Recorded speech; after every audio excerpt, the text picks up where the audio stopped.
দর্শক, এবার ইলিশ বাজারের খবর জানাতে ভোলা থেকে সরাসরি যোগ দিচ্ছেন আদিল হোসেন তোপো। তোপো, ইলিশের বাজার দর কেমন দেখছেন জানাবেন। শারমিন, শীতের শেষ দিকে এসে কিন্তু ইলিশের দাম কিন্তু কমেনি। এখন পর্যন্ত ইলিশের বলা যায় আকাশ ছোঁয়া দাম। তারপরেও কিন্তু সেই ইলিশ বাঙালির যে পাতে ওঠার জন্য, যে খাবার পাতে ওঠার জন্য কিন্তু তারা কিন্তু চেষ্টা করে যাচ্ছেন।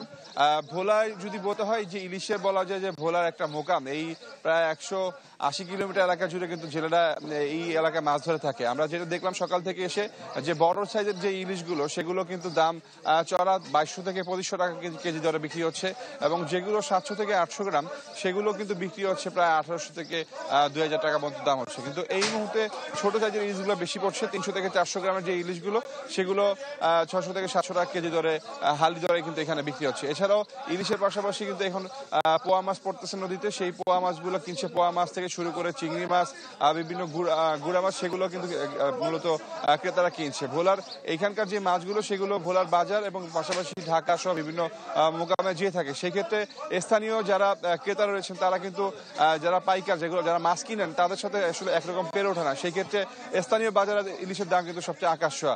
আমরা যদি এর পাশাপাশি দেশীয় মাছের কথা বলতে চাই, সেখানে কিন্তু দেশীয় মাছগুলো কিন্তু বিশেষ করে পাঙ্গাস, তেলাপিয়া, সেই মাছগুলো মোটামুটি মানুষের চাহিদার মধ্যে রয়েছে, সেগুলো মানুষ কিন্তু কিনছেন। তো বলা যায় যে আগামী মাস থেকে কিন্তু অভিযান শুরু হবে, মার্চ এপ্রিল 2 মাসে। তখন অভিযানের হয়তোবা আগে যদি ইলিশ আরো পরে, তখন হয়তোবা ক্রেতারা তাদের চাহিদা অনুযায়ী মাছ কিনতে পারবেন। তবে ক্রেতারা বলছেন যে মাছের পরিমাণ কম থাকার কারণে কিন্তু তাদের বেশি দামে কিনতে হচ্ছে।